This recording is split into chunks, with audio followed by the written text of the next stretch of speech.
Kashmir has been disputed for more than 70 years. Indian-occupied Kashmir is one of the most militarized zones in the world, and its people regularly face human rights violations like torture, rape, murder, and lockdowns. But how did Kashmir come to be disputed? Some of it goes back to how Britain carved up the subcontinent.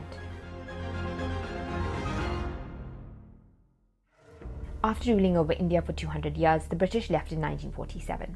Their period of rule is known as the British Raj. The Crown pursued a strategy of divide and rule, and so succeeded in entrenching a deep sense of religious difference within the subcontinent, that it finally led to be partitioned into two independent nation-states, Muslim-majority Pakistan and Hindu-majority India. British policies created rigid religious identities and pitted Muslims, Hindus, and Sikhs against one another, who, although they may have had tension at times, coexisted through the ages relatively peacefully. The British Raj was divided into 9 provinces and 584 princely states. The princely states had more autonomy than the rest of the country.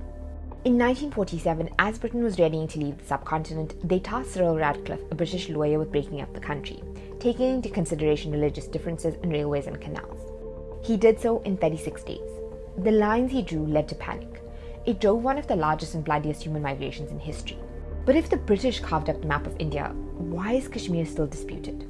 While Radcliffe chopped the states of Bengal and Punjab in two, he didn't award the princely state of Kashmir to India or Pakistan. Instead, the princely state of Kashmir was given the option to join India or join Pakistan. Maharaja Hari Singh, the Hindu ruler of Muslim-majority Kashmir, wanted to opt for independence. He signed a standstill agreement with Pakistan which agreed to no hindered trade, travel, or communications. But when the Maharaja confiscated armaments for Muslims formerly conscripted in the British Army and distributed them to local villages, it led to an uprising of Pashtun tribesmen. The tribesmen were from Pakistan but acted independently without Pakistan's approval.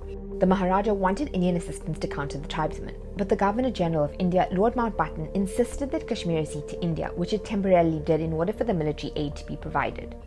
Pakistan believed this violated the standstill agreement. This led to the first of 3 India-Pakistan wars over Kashmir. The Maharaja's army, along with the RSS, a Hindu extremist group, organized a pogrom to suppress uprising in Jammu. The numbers are disputed, but between 20,000 and 100,000 Muslims were killed, and many Muslims fled to Pakistan. In October 1947, India entered Kashmir and suppressed the rebellion.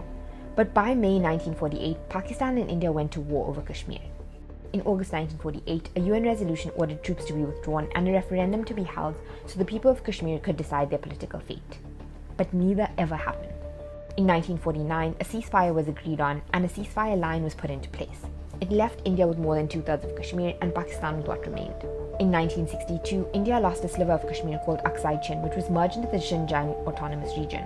The next year, when Pakistan and China exchanged border territories, another stretch of Kashmir called the Shaksgam Valley was given to China.